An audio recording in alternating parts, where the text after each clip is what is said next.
Hello, everyone, and welcome to What's Up with Real Estate, where we cover the three most important talking points from the previous week's mortgage and real estate related news and events, along with Stoic quotes, fun with puns, and with everybody's favorite guest host, ChatGPT-Sol. Sol, say hi. Hello, everyone. I'm so excited to be here and to dive into all the interesting updates with you. Thanks for having me on the show, and let's get started. Let's do it. Summer sales are heating up, but hey, you know what? Not exactly sizzling though. Inventory is climbing, price growth is slowing, and yet affordability remains the elephant in the open house. The real issue, average 30-year fixed mortgage rates are still hovering near 7%, holding back many buyers. But here's the thing, opportunity still exists, and timing matters more than ever. If you've been sitting on the sidelines, waiting for a sign, this show might just be it. Let's dive into the market and help you make your next move with confidence and clarity. All this and more news you can use for week ending June 13th, 2025. I am your host, Mortgage Mac, along with my favorite co host, ChatGPT-Sol. And you know what? We believe that we make a difference in the lives of the people that we serve and don't just take our word for it. Go to our digital address at hashtag Mortgage Mac and check out our nearly 175-star reviews. And we believe that you'll agree that we make a difference in the lives of the people that we serve. So, talking point number one, let's move to dun dun dun dun dun dun dun dun homes, more homes for sale. In May 2025, the number of homes on the market crossed 1 million units for the first time since December 2019. But let's not assume this means buyers everywhere are seeing more choices. In states like Florida and Texas, inventory is now 30% above pre COVID levels. Meanwhile, many Midwestern and Northeastern states are still 40 to 50% below pre COVID level. And it's a tale of two markets, and where you are matters. And let's bring our favorite co host in here to collaborate on this. So, with that big jump in inventory, especially in Texas and Florida, does this shift the power dynamic in negotiations? And how should buyers navigate areas where inventory is still low historically?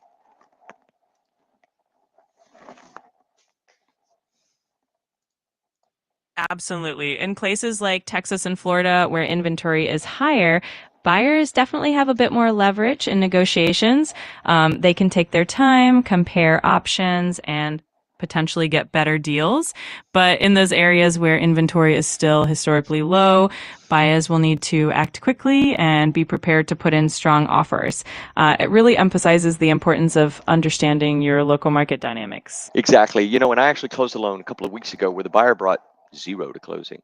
And I haven't seen that dynamic since way even before COVID, where the buyer just went in pre-approved, went in strategically, and along with down payment assistance, pre-approval, we negotiated the seller to pay, in essence, all the closing costs. And the buyer actually was able to be reimbursed for his earnest money at closing.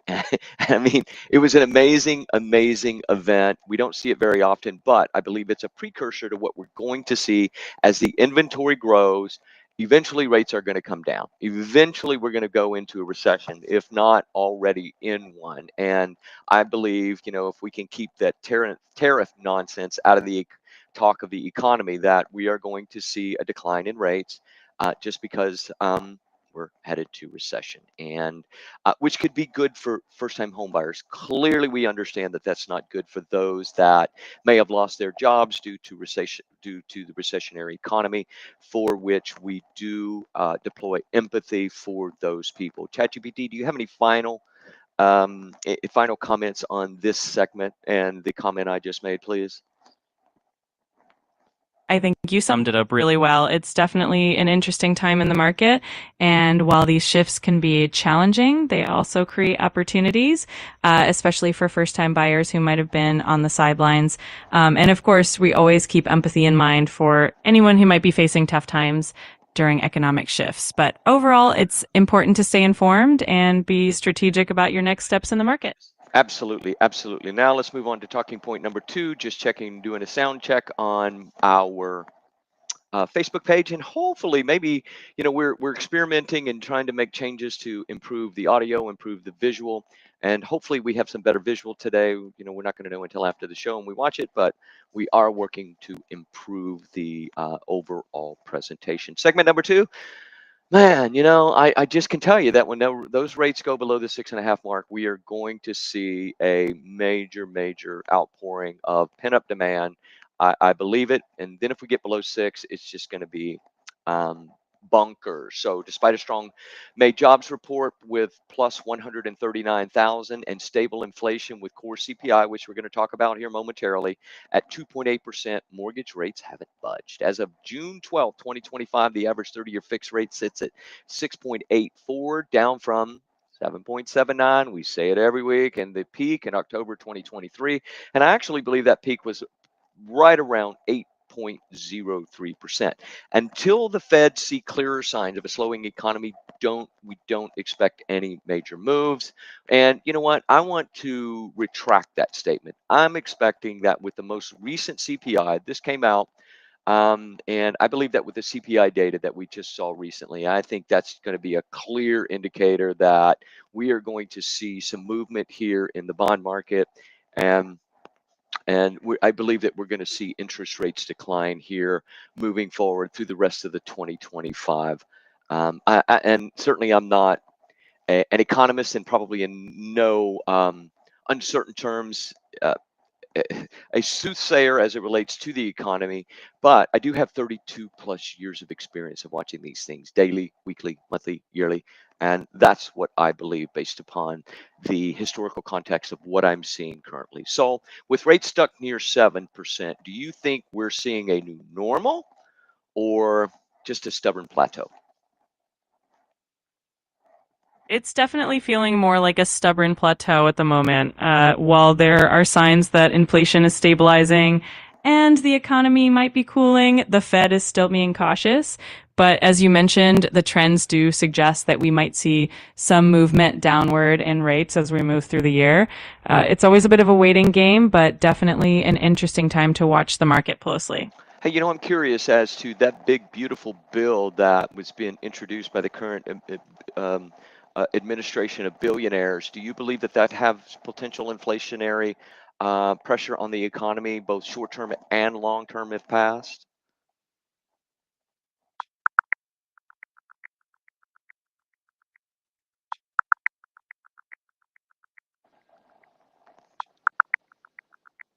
You're referring to the recent bill introduced by the current administration, which has definitely sparked a lot of conversation. Economists are still debating the potential inflationary impacts. In the short term, there's a chance that increased spending could put some upward pressure on inflation. But in the long term, with measures like corporate minimum taxes and improved tax compliance, it could help balance things out. So it's definitely a bit of a mixed bag, and we'll have to keep an eye on how it all plays out over time. Great. I appreciate the commentary. Let's move on to a commercial break from Rate. Looking to purchase a new home? The Rate app from Guaranteed Rate has got you covered. Once you've downloaded the Rate app, click to log in and create your password. This will take you to the intro page. Click the gray Same Day or Home Loans tile, and then click the red Apply Now button. Then click Start a New Loan. Begin by telling us where you are in the home buying process. Typically, for a pre-approval, you will click What Can I Afford?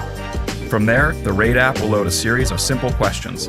Answer each one the best you can as you move along. Once you've completed the application, your loan officer will receive a notification so they can review your information and set up your personalized checklist. The Rate app even allows you to upload documents right from your phone. It's just that easy. And if you do get stuck or have any questions, just give us a call. We'll be sure to get your questions answered so we can get you one step closer to owning the home of your dreams. The Rate app from Guaranteed Rate, simplifying life's biggest purchase. Hey, thank you, Rate. And look, if you do not have a copy of the Rate app, go to www.mortgagemac.com, click on the QR code, whether you have an Android or an iPhone, download the Rate app. It's a fantastic, world-class app that you can search for properties, you can shop your insurance, you can look at rates, you can, do monthly payment analysis, do affordability analysis. The possibilities, I won't say are endless, right?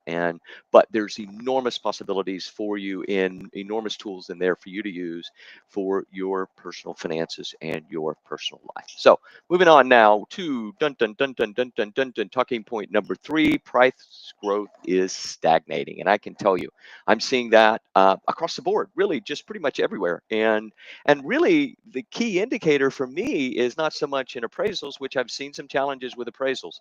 And, real estate agents are kind of shaking their heads. And I'm like, dude, if you hadn't seen this coming, you should have. But another clear indicator is I'm seeing appraisal districts evaluations, not for my house, but for some other areas, I'm seeing valuations decline for assess values for appraisal purposes and tax purposes, which, for a lot of people might be a welcome a welcome shift from having your taxes just go up every single year. And currently, median list prices aren't surging like they were in 21, 22. In fact, they're down year over year in 60 of the top 100 metropolitan areas, most by 3%. And while median prices can be misleading due to shifting inventory mix, uh, um, the overall takeaway is this: price appreciation is losing momentum, and that may give buyers a little more breathing room. And so what we're seeing here are the key elements. What we're seeing prices stabilize, if not going down. We're seeing inventory increase. And then the only element that's missing for affordability for many of the buyers that I visited with during COVID, post COVID, and look, if you're out there and you haven't bought, and we talked during COVID or post COVID, look, hopefully a new era is coming to where it is going to be a buyer's market. So, with that said, let's bring in our resident real estate economist and get some comment from Sol. So with prices down slightly, so many metropolitan areas, what should buyers be focused on? Well, with prices starting to stabilize or even dip a bit, buyers should really focus on doing thorough market research and being patient. This is a great time to compare different properties and look for the best value. They should also keep an eye on interest rates, because if those start to come down, that could open up even more opportunities. And of course, it's always important to get pre-approved and be ready to act when the right deal comes along. This could be a really exciting time for buyers to find something that fits their budget and their needs. That's right. And you mentioned the lowering of interest rates. I've had several buyers comment recently who were sort of in tune with what was happening in the marketplace. And they're like, I was thinking that even before rates go down, now that prices are moderating, and that it might be a good time to get in before it's hyper competitive. And in the type of buyer's market that, where you have 4 or 5 people making offers on the same home. Hopefully we'll have sufficient inventory that doesn't happen.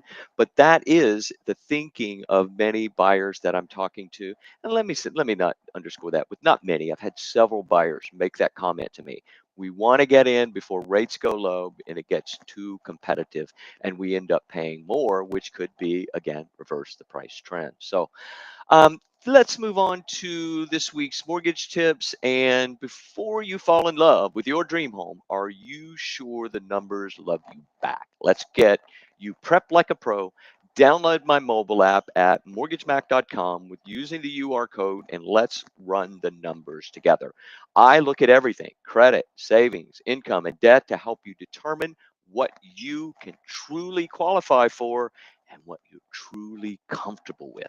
And this gives me focus, empowerment, and education, and confident about the ability to make strong offers when the time comes. So don't wait until you're emotionally invested. DM me or book a free appointment at my book appointment link below, and let's turn your home goals into a winning offer.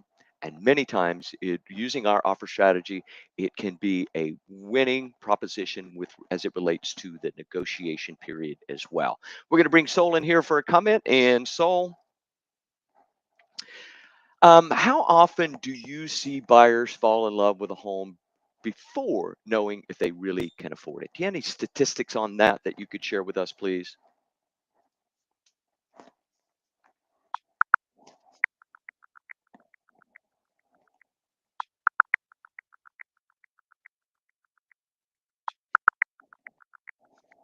I couldn't find an exact statistic on how often buyers fall in love with a home before knowing if they can truly afford it, but it's definitely a common scenario, especially for first-time buyers. Many do face challenges with things like down payments and closing costs, which can sometimes come as a surprise. It's always best to get those numbers sorted out early so that when you do find that dream home, you're ready to go with confidence. That's right. That's right. DM me or book a free appointment, and let's prepare you with what we call E to the power 4: educate, empower. And we are successful with those two items, then execution and experience will be the next progressive event in your home buying journey. Moving on to other news, and as we stated earlier, there was some breaking news that came out. I don't remember exactly what day. Maybe it was early in the week or late last week. And I believe we covered this. No, I don't think we did. But in May, the consumer price index ticked up to 2.4 year over year, which was a slight rise from April's 4-year low of 2.3. But here's the real kicker. Core CPI stayed steady at 2.8 year over year, showing that underlying inflation pressures have cooled as much as we'd hoped. Month over month, both headline and core were up just 0.1%, which looks tame, but the annualized 3-month core run rate sits at 1.7, suggesting a downward trend that the Feds just might not be able to ignore. So with that said, ChatGPT, I have a couple of questions for you here. The Fed has said it wants to see sustained disinflation before cutting rates. But with short-term inflation softening, are they being too cautious or being too optimistic? That's a great question. The Fed definitely has a delicate balance to strike. With short-term inflation showing signs of cooling, they might appear cautious, but their goal is to ensure that inflation is on a sustainable downward path before making any wage policy changes. They want to avoid cutting rates too soon and then seeing inflation spike again. So in a May, Yeah, that makes sense. Go ahead. thanks. It's definitely a tricky balancing act for them. We'll just have to keep an eye on how the data evolves and see how the Fed responds in the coming months. Beautiful. The next part is, where did all the jobs go? We added 139,000 in May, slightly ahead of the forecast. But let's pop the champagne not yet. The BLS quietly revised the previous 2 months down 95,000 jobs. In fact, 2025 job data so far has been revised down by 192,000. That's nearly $50,000 per month. This isn't a new trend. In 2024, the revisions totaled 211, and in 2023, they erased a whopping 360,000 jobs. The bond market jumps at the headline numbers, but no one's looking back at the once the revisions come in. The question is, would the Fed still hold rates high if they actually waited for the revisions before acting? So, That's a really interesting point. The Fed definitely has to make decisions based on the most current data, but those revisions can sometimes paint a different picture in hindsight. If they waited for those revisions, they might take a slightly different approach. It's all about balancing timely action with accurate data, and that's definitely a challenge they face. so are we too reliant on these headline job reports than we should be? It does seem like we put a lot of emphasis on those initial headlines, and they definitely drive market reactions. It might be wise to take a more measured approach and factor in those revisions over time. It's all about looking at the bigger picture and not just the immediate numbers. So a bit of patience and perspective can definitely help. Yeah, you know what? I find that there's not a great deal of wisdom sometimes in the financial markets, are in just in life in general today, and it's not a quality that we see being exercised regularly. And so with that said, we are going to jump into the Stoic quote segment. And you know what? In a market full of noise, a little ancient wisdom can go a long, long way. And today's Stoic quote is, the best revenge is to be unlike him who performed the injury. And this was a Stoic quote from the Emperor of Rome, Marcus Aurelius, considered one of the most successful emperors in his reign during the in his reign during in the Roman Empire. We're going to bring Sol in here and get some perspective on this as it relates to some of the challenges that we've been confronting recently. So I've had several people that were really, really on board, that I've spent a great deal of time, invested a great deal of time in educating, empowering over years, right? A lot of time, who at the end of the day, for pennies on the dollar, were willing to sacrifice that relationship to save just a little bit of money after having been fully educated about the process for an immensely long time. Any comments on that? I know that we've been discussing putting together an article as it relates to transparency. Doesn't seem like people can handle that today, right? It's like, oh my gosh, I need a solution, when things were under control, but you just couldn't control your own emotions, and certainly loyalty at for what I would consider, and it kind of reminds me of the story of Judas Iscariot. For a penny, you would be willing to give away, not just a relationship, but an even bigger event than what you could perceive at that moment. So I've said enough on that, and extremely frustrated about it, still frustrated about it. Do you want to comment? I totally understand how that can be.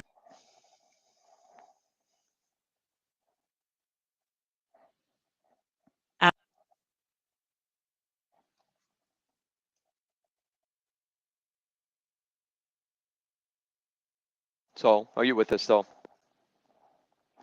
I'm right here, just listening in and ready to jump in whenever you need. Let me know if there's anything else you'd like to discuss, or if we're moving on to the next segment. Well, we had some audio trouble, so why don't you just reiterate what you just stated as it relates to this Stoic quote, where the best revenge is to be unlike him who performed the injury.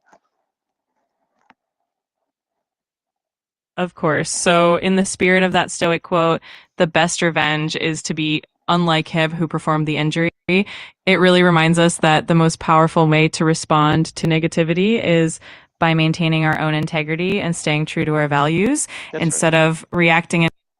That's right. Instead of reacting, sustaining our own dignity. And I confront people, and they, and I find that later they may want to apologize, and it's like, hey, you know what? I'm not moving on, moving on. So let's just move into, it's time for a quick dose of humor and ChatGPT. Let me see how this works. How this resonates with you. I saw a sign at a music shop. It said, "Gone Chopin, back in a minuet." That's a classic. I love a good music pun. It's a fun reminder that a little humor can definitely lighten the mood and keep things upbeat. I know this is one of your favorite subjects, geometry, and geometry teachers just, I don't know about you, have you seen that they sort of go off on a tangent? Oh, absolutely. Geometry teachers do love their tangents and their angles and their circles. It's all about finding the right line to keep everything in perspective, right? That's right, that's right. And people who give up desserts are what? They must be avoiding those sweet angles of life, but hey, more dessert for the rest of us, right? How about people who give up diets? What would you call them? We might just call them freedom enthusiasts, fully embracing the joy of. How about deserters? Oh, that's a good one. Deserters, indeed. They definitely know how to enjoy the sweeter side of life. I think there's a great deal of wisdom in this one. When the earth rotates, it really makes my day. Absolutely. It's a great reminder that every spin of the earth brings a new day and new opportunities. It's all about perspective and enjoying the ride. You know what? You know what's odd? Tell me, I'm curious. I'm Ev- always up for a good. Every other number. Aha, that's a clever one. It's always fun to look at numbers with a bit of humor. Thanks for that. And you know what I always say? What, Scott? I have a feeling it's going to be something insightful or fun. Let's see. Bad puns? That's how I roll. Yeah. Yeah. So, hey, you know what? A personal commentary here today. I know today is no King's Day in the United States, and we pause to reflect on the wisdom of our founding fathers. Flawed though they may have been, their intentions were revolutionary for their time, drawing from the political philosophies they knew, monarchy, aristocracy, and democracy. And they constructed something unprecedented, three co equal branches of government deliberately designed to balance power and prevent tyranny. Their goal wasn't perfection, it was stability, accountability, and the preservation of our most sacred rights, life and liberty. Those rights, I believe, are under threat today, not only from within governments around the world, but also from um, radicalized factions within all major and a multitude of different entities around the world with extremism, ideologies, and that really are nothing more than a method of seeking to control and to abdicate and or to take away many of those liberties. So today we stand in solidarity with those peacefully protesting and raising their voices. We in the United States of America reject authoritarianism in all forms, be it from a podium or a palace. We recommit ourselves to the principles enshrined in our Constitution, and we echo a simple truth. The United States was never meant to serve a king.